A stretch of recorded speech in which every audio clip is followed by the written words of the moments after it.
My girlfriend said I was only a phase until she finished having fun, so I quietly built a future without her. What happened next broke the illusion she lived in and revealed who truly came out stronger in the end.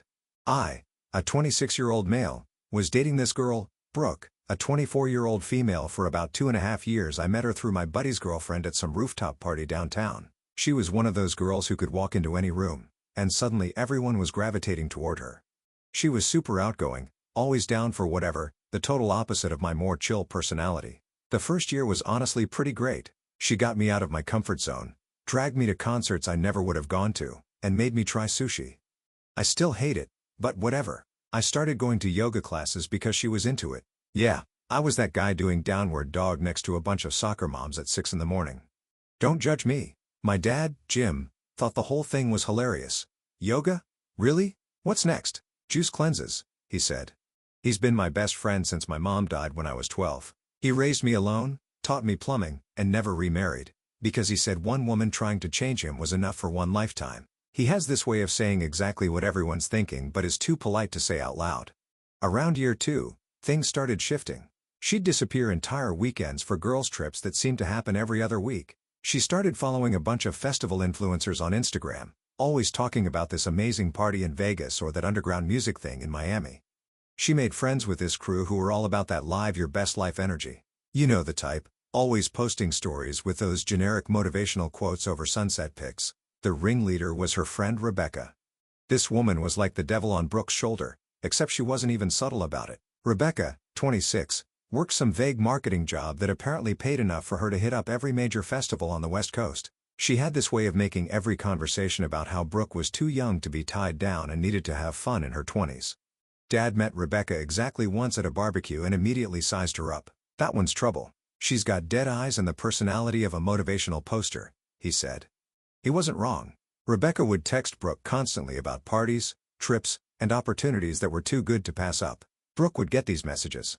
And suddenly our plans would change. Date night became, oh, Rebecca found this amazing warehouse party, or Rebecca's friend knows a promoter who can get us into this exclusive thing.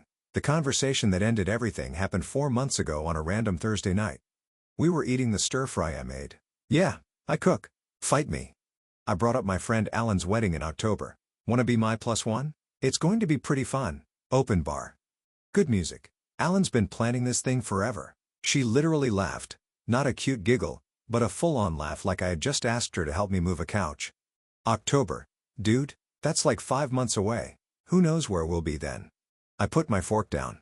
What do you mean where we'll be? She took a sip of her drink, this $18 bottle she insisted we needed because it was organic or something, and looked at me like I was being dense. Ryan, let's be real here. This is fun and all, but I'm not ready to settle down yet. I'm 24. I want to travel, meet new people, and experience things. I don't want to be tied down planning weddings and doing coupley stuff. So what am I to you exactly? I asked. Here's where it gets good. She actually sat there and thought about it. Took another sip of her drink like she was contemplating world peace. You're comfortable, safe. You're like a security blanket. You're the kind of guy I'll come back to when I'm ready for all that serious stuff. But right now, you're kind of just a phase while I figure out what I really want. Just a phase. I felt like I was in that scene from A Goodfellas, where Henry's in the restaurant and everything goes quiet. A phase. Don't take it wrong. It's not you personally. I'm just not done having fun yet. When I'm like 28 or 29, I'll be ready for the whole settling down thing. Marriage, kids, whatever boring people do. I asked, and you assume I'll just wait around? She shrugged like we were talking about what to watch on Netflix. Why wouldn't you? We're good together. I just need to get this party phase out of my system first. You'll still be here doing your plumber thing, making decent money, being stable. That's what you're good at. I was literally a bookmark in her life story, something she could close and come back to when she finished the fun chapters. Good to know where I stand, I said. Don't be dramatic. I'm being honest. Most guys would appreciate that, instead of me lying and stringing them along. I replied. You're right, I do appreciate the honesty. She smiled like she had just negotiated world peace and went back to scrolling through Instagram, looking at some influencers' Bali vacation pics. So you get it. You're mature like that. That night, I made a decision that would change everything. But first, I called my dad. She said, "What now?" He asked, his voice flat, which meant he was pissed. Dad doesn't do emotional outbursts. He gets quiet and dangerous. I'm just a phase, a placeholder, until she's ready for the real thing. He responded, Well, congratulations. You just got handed the best information you could possibly get. Most people waste years figuring out what you just learned in one conversation. I asked, what do you mean? He said, she told you exactly who she is and what you mean to her.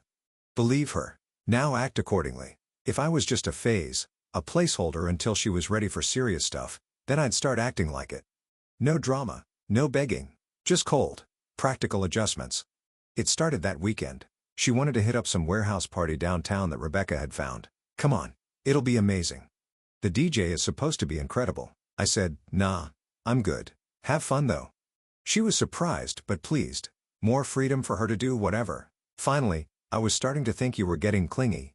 What she didn't know was that I'd started using those weekends for something way more productive.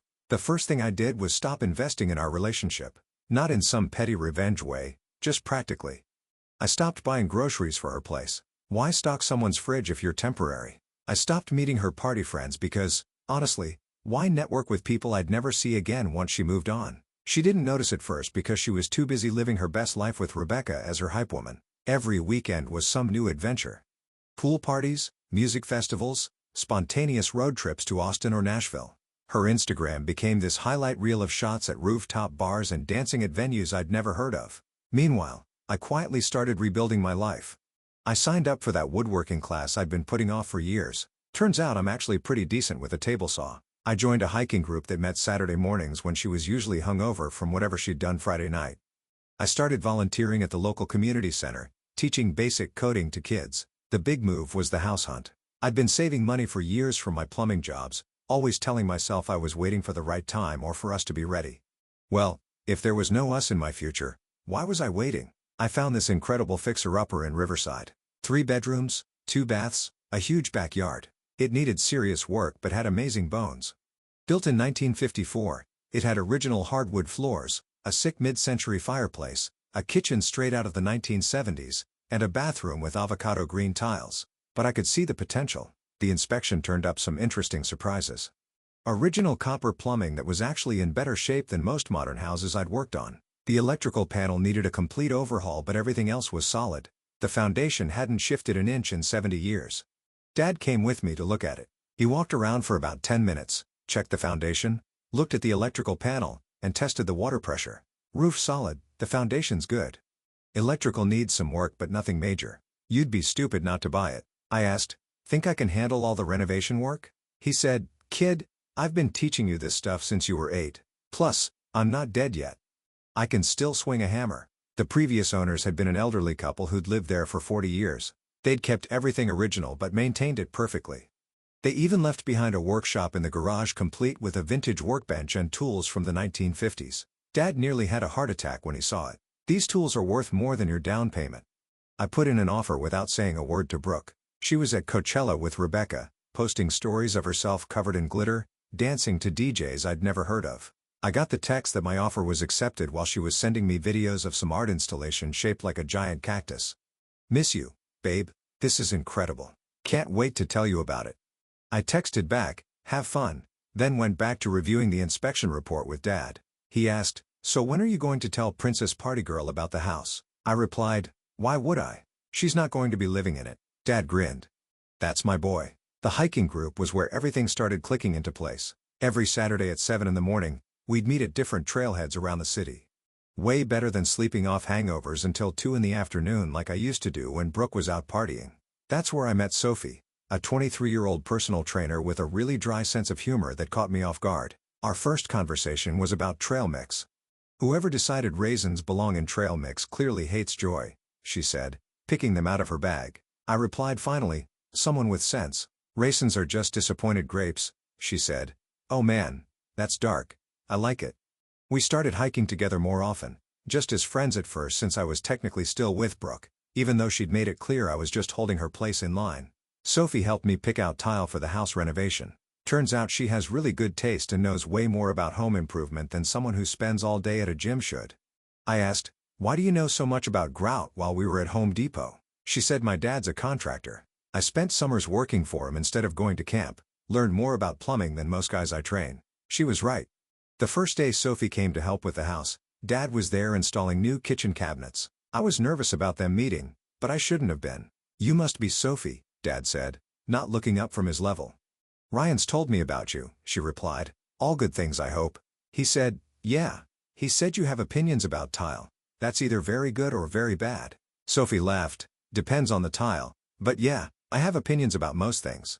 Dad said to me, "I like her already," then turned back to Sophie. "Can you hand me that drill and tell me what's your position on subway tile?" She answered, "Timeless but overused. Good for resale value. Boring for actual living." Dad nodded. "Yep, I like her." Sophie's construction knowledge was legit. She showed up the next weekend with her own tool belt and immediately spotted a problem with the kitchen layout that would have cost me thousands to fix later. "You can't put the dishwasher there unless you reroute that gas line. See how it runs right behind where you want the cabinet?" Dad was impressed. I was starting to fall for her. Meanwhile, Brooke's party phase was escalating. Her Instagram posts were getting wilder. Photos with random guys at festivals, always captioned with stuff like making memories with new friends or life's too short to say no to adventures.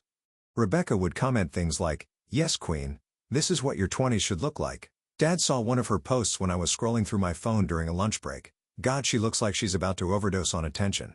What's her endgame here?" I replied, "I don't think she has one. Rebecca's got her convinced this is what happiness looks like." The moment that really sealed it for me happened at the community center. I was teaching this 12-year-old kid named Diego basic Python and his mom came to pick him up. "You're really good with kids," she said. "Do you have any of your own?" I answered, "Not yet. Someday though," she said. "Your girlfriend's lucky. Guys who are good with kids are rare." I almost laughed. My girlfriend was currently somewhere in the Nevada desert with Rebecca, probably rolling on Molly, explicitly not wanting kids or anything domestic like commitment. That night I texted Brooke, "We need to talk when you get back." She replied, "You sound serious. You're not about to propose, are you? Because that would be super awkward," with 5 laughing emojis. I texted back, "Yeah, definitely not." Brooke got back from Burning Man 3 days later, looking like she'd been through a sandstorm, sunburned, exhausted, smelling like patchouli and regret. She came over to my apartment. I still hadn't mentioned the house. Rebecca had apparently stayed in Vegas for some after-party that was too epic to miss. "So, what's this big serious talk?" she asked. "Please tell me you're not about to get all weird and clingy." "I had such an amazing time and I don't want to kill the vibe." "Actually, I wanted to thank you," I said. She looked confused. "Thank me for what?" I replied. "For being honest about what you think of me. It really clarified things." She looked uncomfortable. "I didn't mean it in a bad way," I said. "I know exactly how you meant it. You want to have fun now. Settle down later. I respect that. But I've realized I don't want to be anyone's phase. So, let's end this clean." She was shocked. "Wait, what? You're breaking up with me?" I said, "We're breaking up with each other. You want to be free. I want to be valued. Win." She was genuinely shocked. This wasn't how the script was supposed to go. I was supposed to wait around like a golden retriever, just happy when she came home. But we're good together. We work. I mean, you're perfect for me. Eventually. I replied, "Eventually." Key word there. You're totally overreacting. I just need some time to figure things out. God, you're being so dramatic about this. I said, "Take all the time you need. Just not on my clock." She responded, "This is ridiculous." You know what? Fine. But don't come crawling back when you realize you threw away something good. Most girls wouldn't even be honest about this stuff. She left angry and confused. Within an hour, she was posting Instagram stories with quotes about knowing your worth and men who can't handle strong, independent women who know what they want. Fine by me. I had crown molding to install. I called Dad afterward to let him know it was officially over. "How'd she take it?" he asked. "About as well as you'd expect. Lots of dramatic quotes about men who can't handle honesty." He said, "Good. Are you coming over tomorrow? That crown molding isn't going to install itself." After the breakup, Brooke went into full party overdrive. Her Instagram became a non-stop highlight reel of clubs, festivals, and adventures. Every post was about her newfound freedom and living authentically. Meanwhile, I was working on my new house. The hiking group became my weekly therapy session. Sophie and I were hanging out more, just as friends, but good friends. She helped me pick out a new refrigerator when my ancient one finally died. We spent an entire Saturday at appliance stores arguing about whether stainless steel or black stainless was better. "Black stainless shows fingerprints less," she said. I replied, "But regular stainless steel matches the dishwasher I already bought." She said, "Fair point. Also, you actually bought a dishwasher before you had a working kitchen. That's very optimistic of you." Dad was there too, of course. He said, he's been optimistic about dumb stuff his whole life. At least this time, it's useful. Sophie started spending more time at the house, helping with projects and just hanging out. Dad treated her like she'd been part of the family for years, which was his way of showing approval without actually saying it. Sophie, can you hold this level while I mark these spots? Dad asked during a kitchen renovation session. Sure thing, Jim, she replied. He said, good. Ryan, your girlfriend has steadier hands than you do. I corrected, she's not my girlfriend yet. Dad said, I heard that. Sophie, you hear that? He said, yet. Sophie grinned. I heard it. Dad said, excellent. Now, both of you shut up and help me install this cabinet. Apparently, Rebecca was keeping tabs on my social media and reporting back to Brooke. I'd post normal stuff, pictures from hiking, the kids at the coding camp, my attempt at making homemade pasta, an epic failure but hilarious. This bothered Brooke because it meant I was doing fine without her. Rebecca started commenting on my posts with passive-aggressive remarks like, wow, someone's really embracing the single life, good for you, and hope you're not just posting the highlights while you're actually miserable inside. I blocked her after the third comment. Then Brooke started showing up places. The coffee shop I went to Sunday mornings. The gym. She even showed up at the community center, claiming she wanted to volunteer. Ryan, wow, funny running into you here, she said. I replied, hey Brooke, here to volunteer with the kids? She said, yeah, totally. I love kids. Want to give back, you know? The coordinator started asking about her availability. Suddenly she remembered she had a trip to Mexico planned with Rebecca, then a festival in Colorado, then a girls' weekend in Vegas. She never came back. The real explosion happened when she found out about the house, not from me but from our mutual friend Chris, who'd helped me move my couch. My phone blew up. You bought a house? When were you going to tell me? I can't believe you made that decision without me. We talked about buying a house together. That last one made me actually laugh out loud. We had never, not once, talked about buying anything together. She'd specifically said she wasn't ready to settle down. I finally responded, I bought a house for my future. You made it clear you weren't part of that future. Why would I consult you? She replied, because we were together for 2.5 years. That's a huge decision, I said. Were. Past tense, your choice. You're being so petty about this. It's not like I said I never wanted to be with you. I responded, you said I was a phase, a placeholder. Those were your exact words. She tried calling like 15 times. I was busy helping Sophie plant tomatoes in my new backyard. Turns out she knows everything about gardening too. That night she went nuclear on social media, posting a long rant about men who make major life decisions in secret and can't communicate properly. Rebecca, from a new fake account, was all over the comment section backing her up, calling me manipulative and clearly threatened by Brooke's independence. Her whole squad rallied around her, saying I was shady and deceptive. The irony wasn't lost on me. The woman who told me I was just a phase was mad that I planned a future without her. Things stayed quiet for about a month. I was living in the house, still doing renovations, but it was totally livable. The vegetable garden was actually producing food. Life was genuinely good. Sophie and I had started dating officially. We took it slow, but it was different from day one.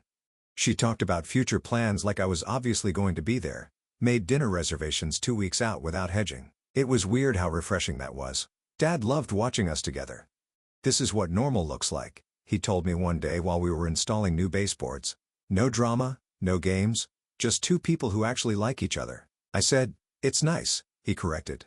Nice, that's the best you can do. It's not nice, it's healthy. There's a difference. Then Brooke's 25th birthday hit, and apparently it triggered some kind of existential crisis. Her Instagram shifted from party pics to inspirational quotes about new chapters and growth. Her posts got more philosophical, less about shots, and more about authentic living. She texted me, hey, I've been doing a lot of thinking.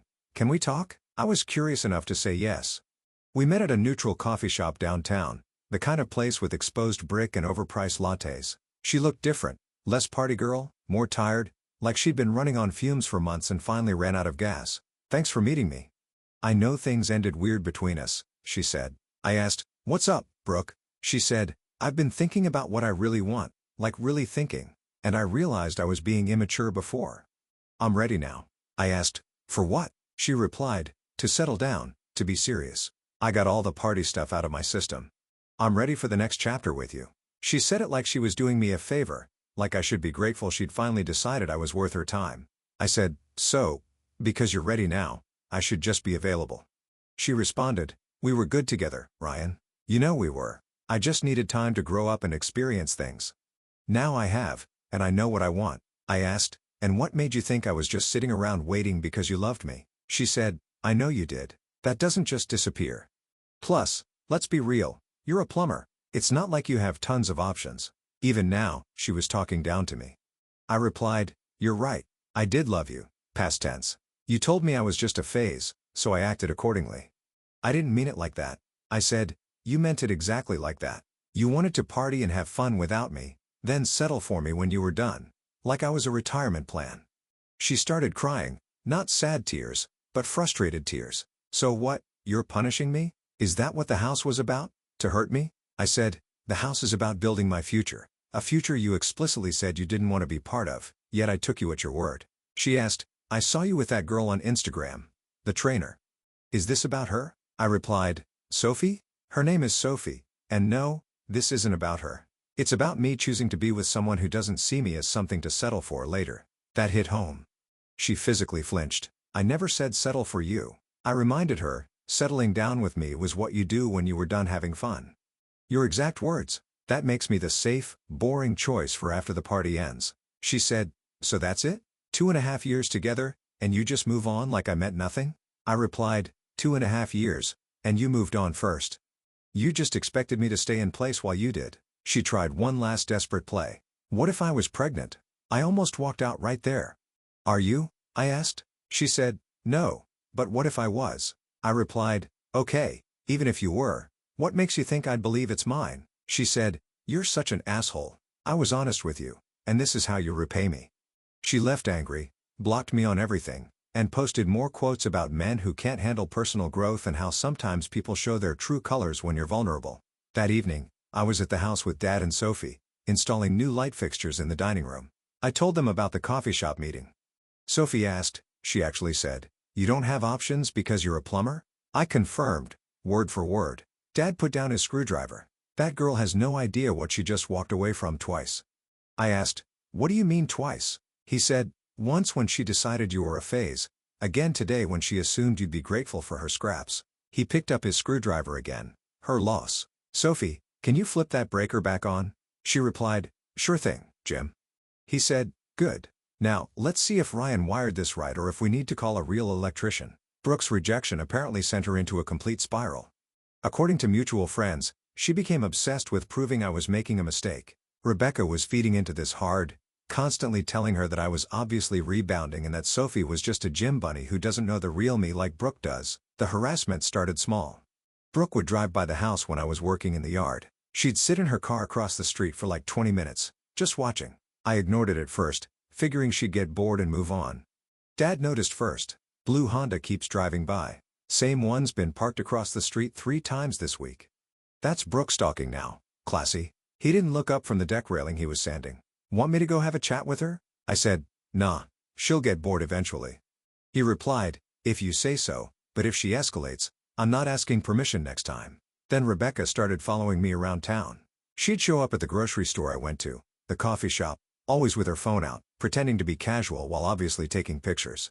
She'd report back to Brooke about everything, who I was with, what I was buying, even what I was wearing. Rebecca got bold enough to accidentally bump into Sophie at the gym during peak hours. She made a huge scene, apologizing loud enough for everyone to hear, then started this fake conversation. Oh my God, you're Ryan's new girl. He's such a catch. I can't believe Brooke let him go. She's been such a mess since the breakup, like seriously struggling. Maybe you could talk to him about giving her another chance. Sophie handled it like a pro. I think Brooke's struggles are between her and her therapist, not me and my boyfriend. Rebecca's face went red. Things escalated when Brooke and Rebecca figured out Sophie's schedule. They started showing up at the gym where she worked, coincidentally needing day passes to work out. They'd make loud comments about how some people just go for the first rebound they find and how it's sad when men can't handle being alone. Sophie handled it better than I did. They're just jealous. Brooke had something good and threw it away. Now she's seeing what she lost. But it got worse. Rebecca started messaging Sophie on Instagram with fake concern. Hey girl, just wanted to give you a heads up about Ryan. He's super controlling and manipulative. Ask him about how he made Brooke feel like she couldn't have friends or go out. He's just putting on an act for you.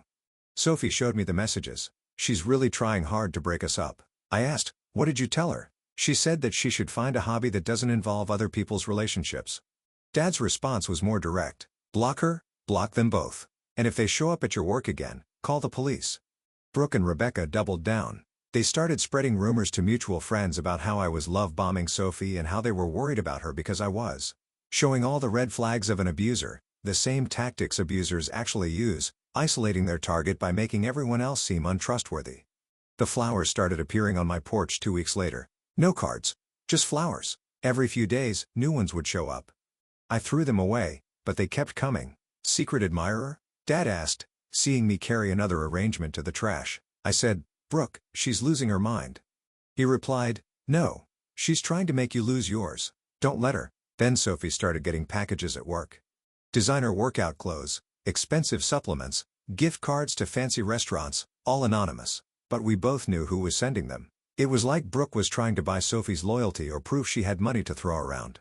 The final straw was when Rebecca called Sophie's boss, claiming I was harassing Sophie and that she was concerned for her safety. Sophie's boss had to sit her down and ask if everything was okay at home. It was humiliating for her and potentially damaging to her career. That night, I called a lawyer and explained the situation, the stalking, the harassment of Sophie, the attempts to damage her reputation. He said I had enough for a restraining order against both of them. Document everything, he said. Save all the messages, take pictures of the flowers, get statements from witnesses. This is textbook stalking and harassment. I filed the paperwork on Monday morning. Brooke and Rebecca were served Tuesday afternoon. The restraining order required them to stay 500 feet away from me, my house, my workplace, and Sophie. Dad was installing a new kitchen backsplash when I got home with the paperwork. How'd it go? He asked. I said, restraining orders in effect. They've been served. He replied, good, should have done it weeks ago. Think it'll actually stop them? I said, if they have any sense, yeah. If not, well, they'll learn the hard way that judges don't care about your feelings. For about a week, it was quiet. I thought maybe the legal reality check had finally gotten through to them. I was wrong. Last Friday night, I was at home working on refinishing the back deck when I heard someone on my front porch. It was almost 11 at night, so I figured it was a delivery that got dropped off late. I opened the door to find Brooke sitting on my porch steps, clearly drunk, surrounded by about 24 roses. She was crying, makeup running down her face, holding a drink. Ryan, please, I just want to talk. I love you. I've always loved you. Rebecca was wrong. I should have never listened to her. I want to come home. I said, Brooke, you can't be here. You have a restraining order. She replied, I don't care about that stupid paper. This is my home too. We can work this out. She tried to stand up and stumbled. The bottle fell and shattered on my concrete steps. I said, you need to leave now. I'm calling the police. She panicked. No, please, just listen to me. Sophie doesn't know you like I do. She's just using you for your house and your money. I'm the one who really loves you. I already had my phone out, dialing 911. Brooke heard me and started panicking more. Ryan, no, please don't do this. I'll leave, okay? I'll go right now. But she was too drunk to even walk properly. She fell trying to get off the porch, scraped her knee, and started crying harder. The cops showed up about 10 minutes later, 2 officers, both professional, but clearly not surprised by the situation. Sir, can you explain what's happening here? One asked. I showed them the restraining order and explained the situation. Brooke was still on my lawn, now lying in the grass, crying about how she'd made a mistake and just wanted to fix things. Ma'am, you're under arrest for violating a restraining order. You have the right to remain silent. They cuffed her and put her in the back of the patrol car. One officer stayed to take my statement, while the other called for someone to clean up the broken glass. Has she contacted you since the restraining order was issued? The officer asked. I said, no direct contact, but she's been driving by the house. I have security camera footage. He said, we'll need copies of that. This probably won't be her only violation. The officer's partner came back with a tow truck driver. Turns out Brooke had parked her car illegally on my street before stumbling up to my porch. They were impounding it, along with arresting her. The tow truck guy was pulling her Honda onto his flatbed while she watched from the backseat, still crying. That's going to cost her at least $300 to get out of impound, a cop said, plus bail, plus court costs. Expensive night. I watched them drive away with Brooke in the backseat, still crying, probably facing a night in jail and additional charges. Dad showed up about 20 minutes later. I'd called him after the cops left. You okay? He asked, looking at the rose petals scattered across my porch. I said, yeah, I'm fine. Just glad it's finally over. He asked, is it though? Over. I replied, has to be. She's looking at real jail time now. Sophie arrived a few minutes later. Dad and I were sweeping up glass while she picked up rose petals. You know what's weird? Sophie said. I almost feel sorry for her. She had something real with you and threw it away because her friend convinced her she could do better. Dad said, Rebecca didn't convince her of anything. She just gave Brooke permission to act on what she already wanted. Rebecca was just the excuse. I looked around my house. The kitchen I'd renovated. The garden we'd planted. The life I'd built. Sophie was right. Brooke had traded something real for something that looked good on social media. Her loss, I said. I'm exactly where I want to be. Dad finished sweeping up the last of the glass.